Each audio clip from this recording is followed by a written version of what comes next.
यादव वंश भारतीय इतिहास का एक महत्वपूर्ण हिस्सा प्राचीन यदुवंशी क्षत्रियों से अपना संबंध जोड़ता है। राष्ट्रकूटों और चालुक्यों के उत्कर्ष काल में यादव वंश के राजा सामंत राजाओं की स्थिति का ध्यान रखते थे। चालुक्यों की शक्ति क्षीण होने पर यादव वंश स्वतंत्र हो गया। उन्होंने देवगिरी, जो आज हैदराबाद के क्षेत्र में स्थित है, को अपना केंद्र बनाया। 1187 में यादव राजा भिल्लम ने चालुक्य राजा सोमेश्वर को परास्त कर दिया और कल्याणी पर अधिकार कर लिया। भिल्लम अत्यंत प्रतापी राजा था और उन्हीं के कारण यादवों का उत्कर्ष का आरंभ हुआ। जल्द ही उन्हें एक नए शत्रु से सामना करना पड़ा। द्वार समुद्र में यादव क्षत्रियों के एक अन्य वंश का शासन था जो होयसाल कहलाते थे। चालुक्यों की शक्ति क्षीण होने के कारण दक्षिणापथ में एक नई स्थिति उत्पन्न हुई। यह यादव वंश के उत्कर्ष की कहानी है, जो अपने प्रताप और दृढ़ता से भारतीय इतिहास का हिस्सा बने। उनके योगदान और प्रताप ने उन्हें इतिहास की पुस्तकों में स्थान दिलाया। इतना त्याग, समर्पण और साहस देखने के लिए हमें अपने इतिहास की पुस्तकों को खोलना चाहिए। चालुक्यों की शक्ति क्षीण होने पर दक्षिणापथ में जो स्थिति उत्पन्न हो गई थी, होयसालों ने भी उससे लाभ उठाया। उनके राजा वीर बल्लाल द्वितीय ने उत्तर की ओर अपनी शक्ति का विस्तार करते हुए भिल्लम के राज्य पर भी आक्रमण किया। जयत्रपाल की वीरता ने भिल्लम की पराजय से यादव वंश की शक्ति का मूल्योच्छेद नहीं हो सका। भिल्लम का उत्तराधिकारी जयत्रपाल प्रथम था, जिसने अनेक युद्धों के द्वारा अपने वंश के गौरव का पुनरुद्धार किया। होयसालों ने कल्याणी और देवगिरी पर स्थायी रूप से शासन का प्रयत्न नहीं किया था, इसलिए जयत्रपाल को फिर से अपने राज्य के उत्कर्ष का अवसर मिल गया।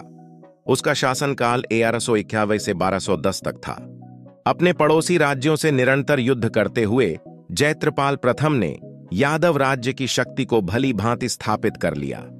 जयत्रपाल प्रथम के शासनकाल में यादवों का विस्तार हुआ। उसने अपने शासनकाल में मध्य प्रदेश के बहुत से हिस्सों पर काबिजी हासिल की। वह आपदाओं से भरे मध्यकालीन काल के अंत में भारतीय इतिहास का एक प्रमुख राजा बन गया। जयत्रपाल प्रथम की सबसे बड़ी खूबियां उसके वीरता, साहस और शक्ति में थीं, जो उसने युद्धों में प्रदर्शित की थीं। उन्होंने अपने राज्य में शांति और विकास का संदेश दिया था। कावेरी नदी के तट पर एक विजय स्तंभ की स्थापना की गई।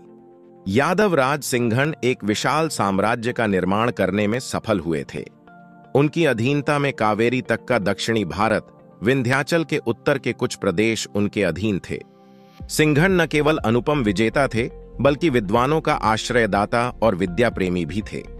उनके आश्रय में संगीत रत्नाकर का रचयिता सारंगधर रहता था। उनकी राजसभा में प्रसिद्ध ज्योतिषी चांगदेव भी उनके साथ थे। उन्होंने शिक्षा के क्षेत्र में भी अद्भुत योगदान दिया था। भास्कराचार्य द्वारा रचित सिद्धांत शिरोमणि तथा ज्योतिष संबंधी अन्य ग्रंथों के अध्ययन के लिए उन्होंने एक शिक्षा केंद्र की स्थापना भी की थी। सिंघन के उत्तराधिकारी कृष्ण और महादेव ने भी देवगिरी के राज सिंहासन को सुशोभित किया। इन राजाओं के समय में भी गुजरात और शिलाहार राज्य के साथ यादवों के युद्ध जारी रहे। महादेव के बाद रामचंद्र भी यादवों का राजा बना।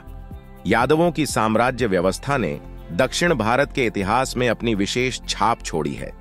1284 में दिल्ली के प्रसिद्ध अफगान विजेता अलाउद्दीन खिलजी ने दक्षिणी भारत में विजय यात्रा की। दक्षिणापथ की प्रधान शक्ति यादव राज्य का राजा रामचंद्र उस समय देवगिरी में था। रामचंद्र के साथ हुआ अलाउद्दीन खिलजी का मुख्य संघर्ष। अलाउद्दीन जानता था कि सम्मुख युद्ध में रामचंद्र को परास्त कर सकना सुगम नहीं है। अलाउद्दीन ने छल का प्रयोग कर यादव राज के प्रति मैत्री भाव प्रदर्शित कर उसका आतिथ्य ग्रहण किया। जब रामचंद्र असावधान हो गया तो अलाउद्दीन ने उस पर अचानक हमला कर दिया। यादवों के लिए अपनी स्वतंत्रता को कायम रखना असंभव हो गया। रामचंद्र ने विवश होकर अलाउद्दीन खिलजी के साथ संधि कर ली। इस संधि के परिणाम स्वरूप अफगान विजेता ने बड़ी संपत्ति प्राप्त की, जिसमें मोती, रत्न, चांदी व बहुमूल्य उपहार शामिल थे। रामचंद्र ने अलाउद्दीन खिलजी को वार्षिक कर भी देना स्वीकृत किया। यह था एक ऐतिहासिक घटना जो हमें यह बताती है कि छल का प्रयोग सफलता दिलाने में बहुत महत्वपूर्ण होता है। यद्यपि रामचंद्र परास्त हो गया था, फिर भी उसमें अभी स्वतंत्रता की भावना अवशिष्ट थी। उसने खिलजी के आधिपत्य का जुआ उतार फेंकने के विचार से वार्षिक कर देना बंद कर दिया। इस पर अलाउद्दीन ने अपने सेनापति मलिक काफूर को उस पर आक्रमण करने के लिए भेजा। काफूर का सामना करने में रामचंद्र असमर्थ रहा और उसे गिरफ्तार करके दिल्ली भेज दिया गया। वहां पर खिलजी